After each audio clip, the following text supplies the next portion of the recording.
इस जो शिव जी की पूजा करता है बिल्व पत्र के साथ, शिव जी के नाम का स्मरण करता है, शिव जी का नाम ही गंगा है, शिव जी की विभूति ही यमुना है, और शिव जी का जो रुद्राक्ष है यही सरस्वती है। तीनों बताया। शिव जी का नाम ये क्या है? बोले शिव जी का जो नाम है वो गंगा है।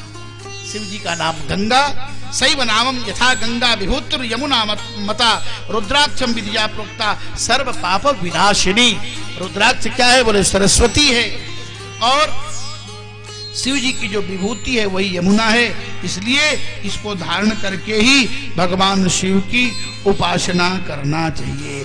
कैसे? बोले त्रिपुंड धारण करना चाहिए, 3 रेखाएं बना करके शिव जी की उपासना करना चाहिए।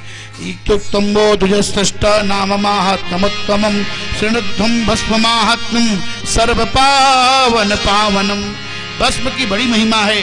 भस्म की ये महिमा है कि पूर्व काल में एक महापापी जो इंद्रदुम्न नाम का राजा था, और उसने भगवान शिव का भस्म धारण किया। जो महापापी भी था तो वो मुक्त हो गया। इसलिए शिव जी का भस्म धारण करके कहाँ कहाँ शिव जी का भस्म लगाना चाहिए? तो 16 जगह। जैसे हमारे यहाँ वैष्णव संप्रदाय में ऊर्ध्वपुंड 12 जगह लगाया जाता है। उसकी विधि है, कहाँ का तिलक कितना लंबा होना चाहिए, कहाँ का तिलक कितना छोटा होना चाहिए, अलग अलग जगह पर तिलक की विधि है। तो शिव जी का जो पूजन करे शिव भक्त हो, उसे 16 जगह लगाना चाहिए। 16 जगह शरीर में लगा करके और इसको धारण करना चाहिए। रुद्राक्ष पहनना चाहिए।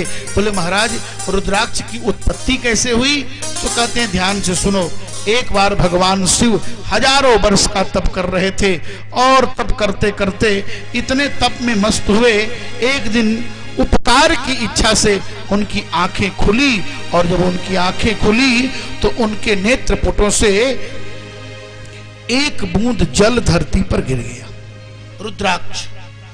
शिव जी इतने प्रसन्न हुए, इतने पुलकित हुए तप करते करते कि एक बूंद जल शिव जी के आंख से गिरा, और गिरते ही वह एक वृक्ष के रूप में प्रकट हो गया, जिसका नाम रुद्राक्ष है। इसलिए उसका नाम रुद्राक्ष है। रुद्राक्ष धात्री फलम, आंवले के बराबर रुद्राक्ष होता है, और सबसे छोटा तो कहते हैं चना के बराबर। सबसे छोटा रुद्राक्ष चने के बराबर, और सबसे बड़ा आंवले के बराबर। और जो 1100 रुद्राक्ष धारण करता है वो शिव स्वरूप में हो जाता है। असली और नकली रुद्राक्ष की पहचान क्या है? तो विद्वान लोग बताते हैं, शिव पुराण नहीं बता रहा है। कुछ लोग कहते हैं कि असली रुद्राक्ष वह है जो जल में डालेंगे तो डूब जाएगा, और जो नकली रुद्राक्ष होगा वो जल में डालने पर तैरने लगता है। इस प्रकार से रुद्राक्ष की औषधियों में भी प्रयोग किया गया है। आयुर्वेद शास्त्र के विद्वानों ने अलग अलग ढंग से प्रयोग किया है। और कहते हैं कि 2 मुखी रुद्राक्ष शक्ति का स्वरूप माना गया है। 3 मुखी रुद्राक्ष जो है वो शिवनेत्र का स्वरूप माना गया। 4 मुखी रुद्राक्ष ब्रह्मा का स्वरूप माना गया। पंचवक्त्रम स्वयं रुद्र, कालाग्नि जो 5 मुख का रुद्राक्ष है वो रुद्र स्वरूप है। और 6 मुख वाला रुद्राक्ष कार्तिकीय मुख है। 7 मुख वाला रुद्राक्ष जो होता है वो अनंग स्वरूप है। 8 मुख वाला रुद्राक्ष भैरव स्वरूप है। भैरवो 9 वक्त्रश्च कपिलश्च मनुस्मृतः, 9 मुख वाला रुद्राक्ष कपिल मुनि का प्रतीक है।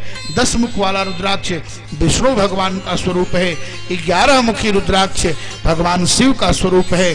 12 मुख वाला रुद्राक्ष भगवान सूर्य का स्वरूप है। 13 मुखी रुद्राक्ष विश्वदेवों का स्वरूप है। 14 मुखी, और इसके बाद 14 मुखी जो रुद्राक्ष है वो भगवान शंकर का स्वरूप है। और गौरी शंकर रुद्राक्ष क्या है? जो एक ही में 2 रुद्राक्ष होते हैं। कभी कभी एक ही में 2 रुद्राक्ष हो जाते हैं, उसे गौरी शंकर रुद्राक्ष करते हैं। इस प्रकार से रुद्राक्ष की महिमा है।